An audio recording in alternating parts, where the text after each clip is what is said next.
Մենուայի օրոք Ուրարտուի բնակչության գերակշիռ մասը կազմում էին հայերը, որոնք միավորված էին մի քանի իշխանությունների մեջ, իսկ Ուրարտուն դառնում է հզոր երկիր։ Զարկ է տրվում գյուղատնտեսությանը, կառուցվում են բազմաթիվ ջրանցքներ։ Մենուան հայտնի է նաև իր կառուցած և Փոշապ գետից սկիզբ առնող 72 կիլոմետր երկարությամբ ջրանցքով, որը հետագայում կապվել է Շամիրամ Թակուհու անվան հետ։ Նրա պատերին կա 14 արձանագրություն։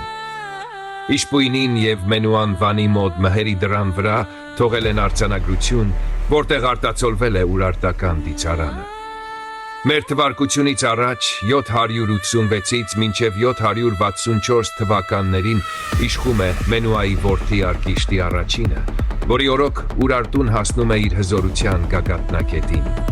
Այն դառնում է առաջավոր Ասիայի ամենահզոր պետությունը։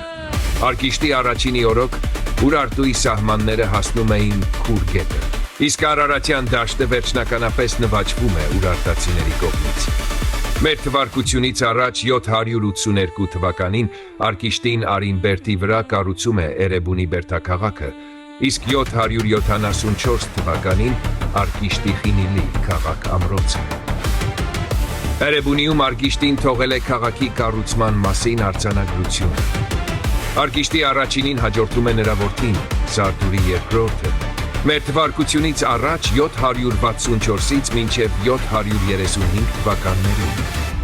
Նա ընդարձակում է երկիրը, արշավում է Չիրակ և գրավում Վելիքուխի և Ֆուլիխա երկրները։ Սարտուրին շարժվում է նաև դեպի հարավ, Բաբելոնի կողմը և Կասպից ծովի ափեր։